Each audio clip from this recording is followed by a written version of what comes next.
pernah saling ejek di media Kota sosial. Serang, Banten, polisi menangkap remaja putus sejumlah sekolah remaja ditangkap anggota geng Satres motor Narkoba Polres yang Blitar sebelumnya beraksi videonya tak viral urut saat sabun. berkonvoy Dari tangan mengajak tersangka, polisi berhasil mengamankan sabu seberat 2 kg. Cuman beberapa foto warga dihancurin dari pihak warga sebelah.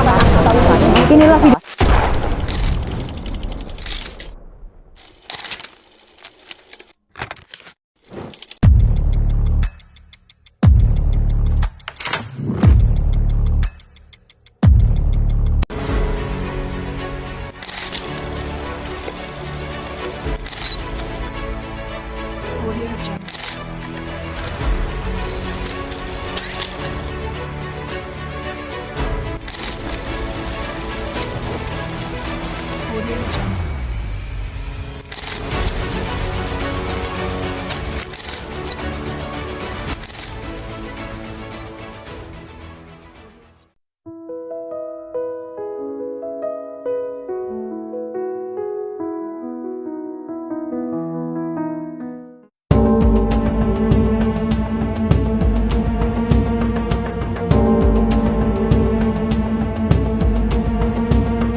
Di kalangan kita tuh banyak banget yang ikut tawuran terus sama narkoba sama minum-minum.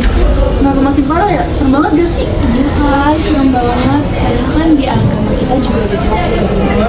Dan perintahnya juga tertulis di Al-Quran.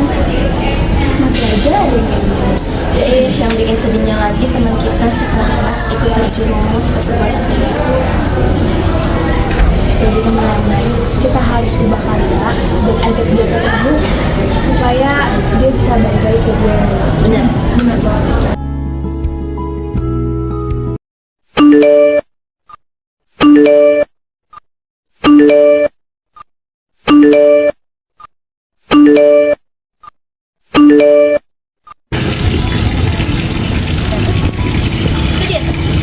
Gimana kabar kamu? Masih sibuk dengan dunia gelap kamu itu? Sih, baru juga datang udah bisa aku nanya ya.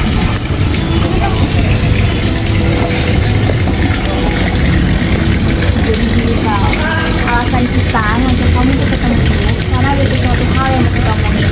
Jadi semua menyangkut masa depan kamu. Iya Kak, coba kamu tanggung diri kamu. Kamu pasti udah coba dan Allah.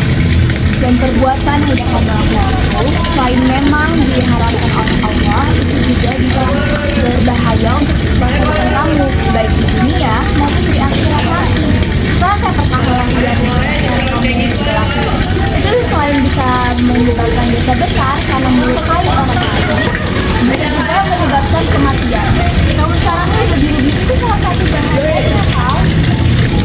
Rasulullah SAW bersabda, barang siapa yang menimpahkan bahaya kepada orang lain, maka Allah akan menimpahkan bahaya kepadanya. Dan dari sisi ilmu juga ada. Tawuran bisa bikin kamu cacat, pokoknya nyawa kamu bisa hilang. Terus narkoba bisa bikin kamu hilang akal. Kalau buat miras bisa bikin kamu organ dalam kamu rusak. Itu bisa hilangin kesempatan kamu, Kak. Padahal Allah udah ciptain kita untuk bisa ngelakuin hal-hal baik di dunia ini. Jujur gue udah capek banget, gue udah sampai mabok, sampai hampir nyoba obat-obatan terlarang. Dan gue juga udah capek banget apa yang gue lakuin itu semua salah. Tuh kan, coba deh renungin. Sesungguhnya Allah berfirman dalam surat Al-Maidah ayat 90. Wahai orang-orang yang beriman, sesungguhnya minuman keras, berjudi, berhala, dan mengundi nasib dengan anak panah merupakan perbuatan yang keji. Dan itu termasuk perbuatan setan. Nah, kalau kamu mau beruntung, jauhilah perbuatan itu. Nah, di surat ini aja tuh udah jelas, perbuatan itu tuh semuanya dilarang, Kal. Kalau kamu masih lanjut ini semua, kamu bisa ngerasain organ tubuh kamu yang gak berfungsi dengan baik lagi, cacat fisik, dan paling parah bisa kehilangan nyawa kamu. Bukan cuma kau doang yang ambil, Kal. keluarga kamu juga bisa pengaruh di masyarakat. Masyarakat juga bisa terkena dampaknya. Padahal kita sebagai generasi emas itu harusnya bisa memberikan contoh yang baik untuk anak kecil, untuk generasi penerus kita, bukan cuma malah bikin rusuh. Terus gue harus gimana menghadapi semuanya sebelum semuanya terlambat dan dampaknya semakin berkelanjutan? Nah, kamu bisa mulai dari yang kamu rasakan. Kamu fondasi hidup kita itu iman. Kamu bisa memperkuat iman kamu kepada Allah dengan cara kamu salat tepat waktu, ngaji, zikir. Nah, itu semua tuh bisa bikin hidup kamu tenang. Terus jauhi lingkungan yang membawa kamu ke maksiat, cari teman yang bisa membawa kamu ke arah kebaikan. Kita bertiga siap nemenin kamu, asal kamu siap mau benar-benar berubah.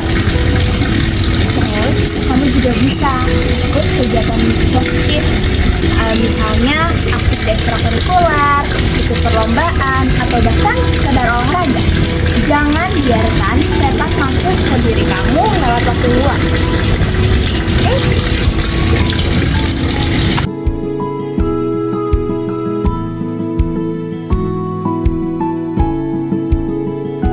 Setiap manusia pernah salah, tapi yang terpenting adalah kesungguhan untuk berubah.